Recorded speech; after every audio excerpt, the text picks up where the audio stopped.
Look, I don't care what they say, make sure you do a flood test. It doesn't matter where it is. Do the flood test, you're going to sleep better at night, and your customer's going to have the satisfaction that it's not going to rain on their heads while they're watching TV. And look, on top of that, it's just a good call. It makes you look better, and you get more business that way. Hey folks, we're here today because essentially you can perform a flood test at any time, right? I want to say yes and no. Yes, when you know your build is solid.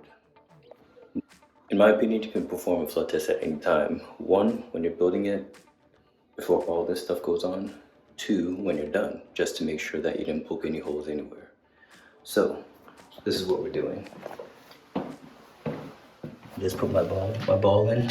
It's nice and tight. Later, I made sure I can focus.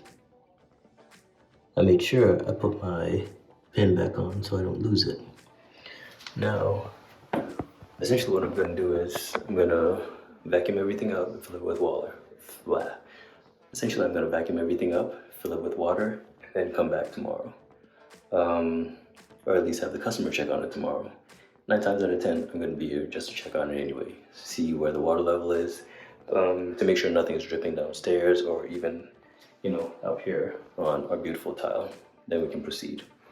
Um, at this point, we're really done, but we just need to install a toilet, hook it up, and Bob's your uncle, or Andy's your uncle, or whoever's your uncle. But right now, we're pretty much finished, but before all these final pieces go on, we need to make sure that everything is in top-notch shape. So you can perform a flood test twice, or you can perform it all throughout the duration of your build. I just prefer it twice. One in the beginning, after all the hardware or all the underneath stuff is done, and second, when everything is pretty much finished.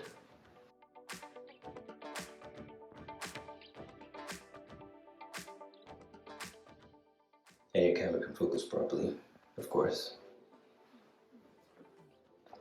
Alright, water's down.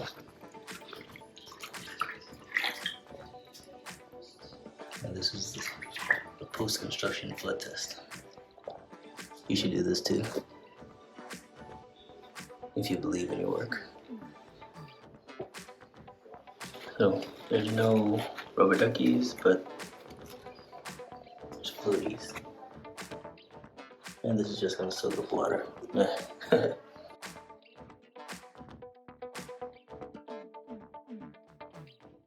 Remember that guy from earlier on? This is the underside of it.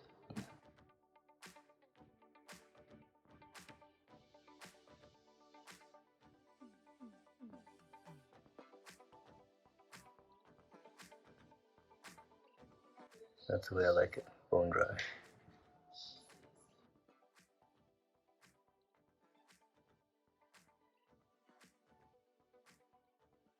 And that's how to do it.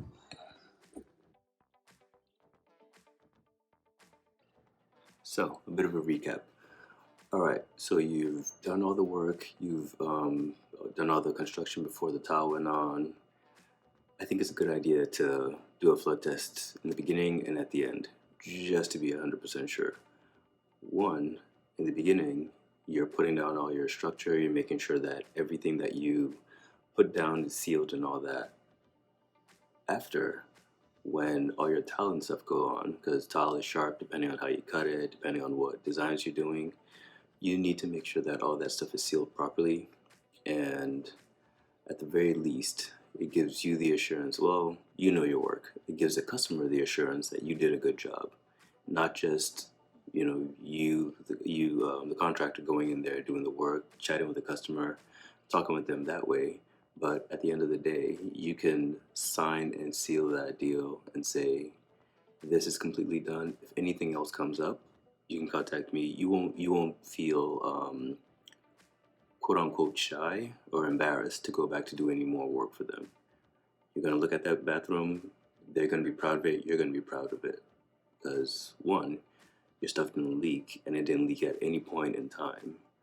Two, you do know that you can you can attach your name to it, and they can even give you referrals based on that. So I think it's a win-win. You don't just need to do a flood test in the beginning.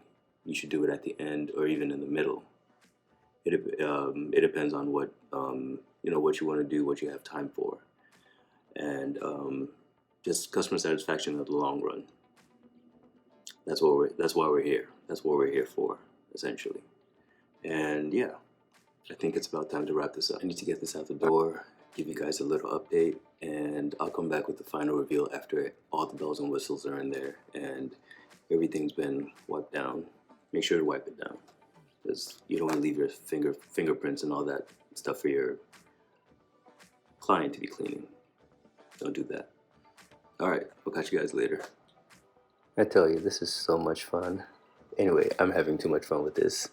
So, let me get this out to you guys. I am going to come back with a longer video of the steps and the procedures and things of that nature. But do me a favor, like this, subscribe, share this. Definitely share this with anyone that you think is going to benefit from this, anyone that you think is going to appreciate this. And we'll just meet up around the bend.